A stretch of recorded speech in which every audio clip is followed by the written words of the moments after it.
Texas Lutheran University.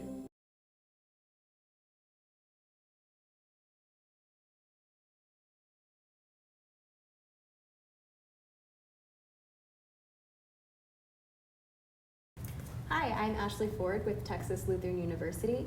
Today we're speaking with author, blogger, and weekly columnist for NPR's On Being, Courtney Martin. Courtney, thank you so much for being with us. Oh, thanks for having me. You're actually going to be talking to our students later this evening about your book, Do It Anyway, The New Generation of Activists, where you profile 8 young people, all with very different stories, very different backgrounds, and kind of how they are activists in their own right.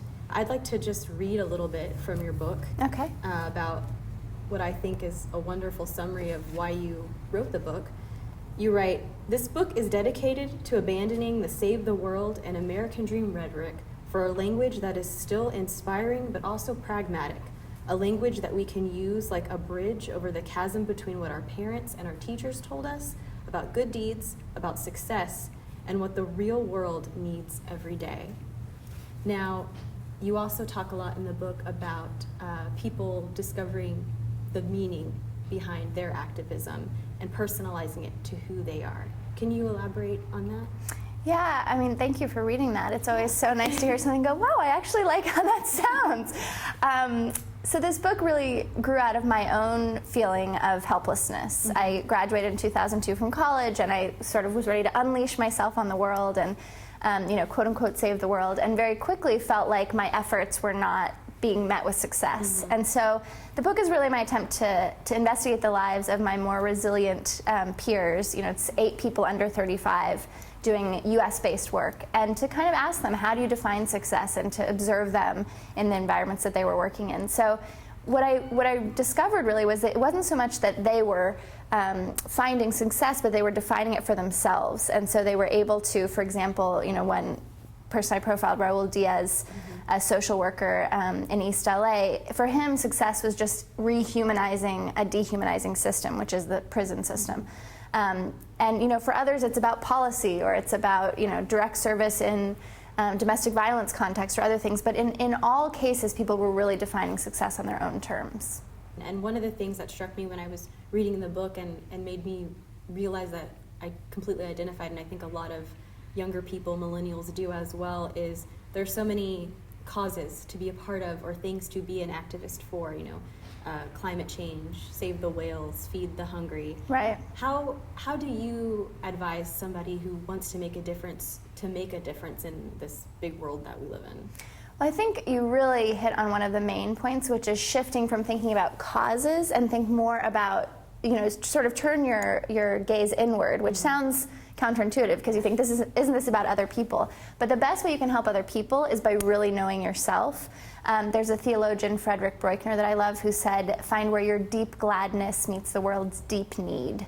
And so it's really at that intersection. What brings you joy? What's your gift? What's your special way of being in the world? And how can you apply that, whether you're saving marine life, or feeding hungry people, or figuring out new banking systems for those who've been shut out of economic systems. It could be anything, but it's about how do you bring yourself to that, not about those specific causes. We have a social entrepreneurship program that's new to our university, and that is one of the main things behind that is finding your passion and finding your cause, but also how do you use that as a business tool and a successful company or a nonprofit.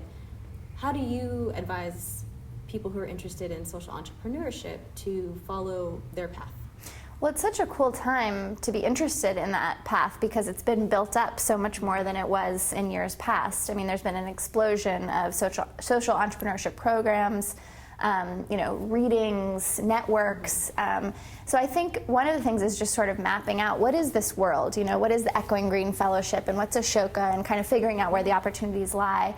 But I think whether we call it social entrepreneurship or activism or community organizing, like all of these things are essentially fancy names for that core idea of figuring out what is your gift and how do you offer it to the world. And an important layer to that is, and how do you do that in collaboration with other people? So I think it's so cool there's a program right here at the school, because it means the students can start from where they're at. If they see a problem that needs fixing in the community, they can look around and say, okay, who else wants to get in with me on this, and figure out how to solve what's right in front of us. Because I think sometimes we think very globally when we think social entrepreneurship, and of course there are a million worthy causes globally, but the most important thing is to start by practicing right in the space that you occupy. You know, what problems can you fix? What problems are you yourself experiencing that you can fix? I mean, one of my favorite things about this sort of new movement is blending the serving and the served, because there used to be sort of this distance, and now people are saying, you know what, if I'm a sexual assault survivor on a college campus, I have a chance to change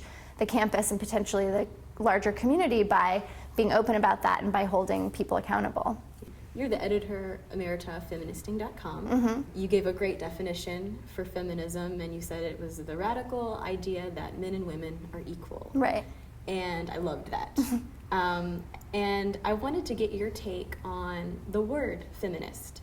I think perhaps millennials and young people, college students, might have trouble labeling themselves as that, because it might not be a word that is positively, connected to what they might be thinking. Yeah. What do you think about that, and why do you think young people, young women, are maybe hesitant now to label themselves as a feminist? Well, I think the reason it happened, the reason feminism has such a scary connotation to a lot of people is exactly because it's so powerful. Mm-hmm. It's, if you actually decide to stop, sort of seeing people as woman, therefore this prescribed role, man, therefore this prescribed role, then it's like your whole world kind of breaks apart in what can be a very liberating, amazing way, but can also be a very scary way, because so much of our society is built on those distinguished roles, right? So it's scary, which is why people have a reaction to it. I'm not as invested in the label as some of my friends are, who feel like we have to get women to call themselves feminists, and men for that matter. I'm happy when I meet someone who does, and I certainly call myself a feminist very publicly, but I care much more about the sort of ethics that you put into action in your life than the label you might use for yourself. And so my biggest commitment is really figuring out how can I help women and men, importantly, understand how much they have to gain from feminism and how much it can make their lives better in addition to, so many other people's lives, rather than, beating them over the head with a specific label. What do you say to people who might think that men and women are equal and that, there is no more fight, there is women's equality? What do you say to people who make that argument? Well, you can just read the headlines of any newspaper and find a million counter arguments to that. I think the point is equality, but the point is also a sense of liberation. And so I think especially with men who might push back against that, because they think, well, women have all these opportunities, they're, over 50% of the workforce now, like, what are you talking about? Is this idea of, okay, so you're a guy, when was the last time you had a moment where you were with a bunch of guy friends and you wanted to vulnerably admit that you were upset about something, but you made a joke about it because you felt like it just wasn't, you wouldn't be seen as a real man if you did. That's a feminist movement. That's a feminist possibility, that if you could actually open up to your friends and say, I'm a real man, but I'm actually totally depressed about this thing and I need help, that, we could prevent a bunch of depression and suicide and violence that happens in this culture if that changed. So I think part of it is getting out of that very black and white dichotomy of are women 50% of the workforce? Do they have the exact same rights? Because especially in the US context, in a lot of ways women do have the institutional, not across the boards, right? We look at politics in many other places, wage parity, but generally you can have the impression that there are far fewer legal boundaries for women, et cetera. Yeah. But that's not actually what feminism is only about. It's about that. And it's about this whole other world of very personal social interactions and things that kind of have not let us live our most authentic lives. Carl's Jr., the fast food chain, who is known for their quite racy commercials featuring scantily clad women eating their products. I'm sure you're familiar with them. They're getting a lot of heat right now for the commercial that they're planning to show during the Super Bowl. And what do you say about the way that women are still portrayed in the media and commercials and movies and televisions? And do you think that sex really still does sell, or are more people being turned off by that portrayal? Well, it's a hard question. I mean, I think sex still sells. You know, that's sort of, I think, a basic tenet of human nature, right? Is that things that are controversial and sexual and, you know, they're always going to be exciting to people and attract attention. But the interesting thing about the moment we're living in, from my perspective, is because of the rise of social media, moments like this when a big company makes a choice to do something that I'm sure some advertising consultant is telling them is going to get them a lot of eyeballs and sell a lot of burgers, there's actually a huge counterforce that will rise up. And unlike times past where maybe a woman watches the commercial and she's totally offended, but she's like, whatever, now she can tweet at them, she can create an online petition, she can create a boycott. You know, there's all of these tools at our fingertips that make the average person far more powerful in the face of huge corporations. And so I think there's going to be a sort of balancing out with some of those things where a corporation thinks twice before they do that, because they will be held accountable. I mean, you look at Rush Limbaugh, who made comments about Sandra Fluke, and this was a couple of years ago, and was held accountable and lost a lot of listeners. And the NFL has responded to online petitions by women saying that they want domestic violence handled differently policy-wise when NFL players get charges, and they're really responding differently. So I mean, I think feminists are really holding huge corporations accountable in a different way. So this whole Carl's Jr. thing is an example of kind of old thinking that is going to get chipped away at. Well, thank you so much for joining me. It was a pleasure talking to you. Yeah, thank you. For more information, please visit tlu.edu.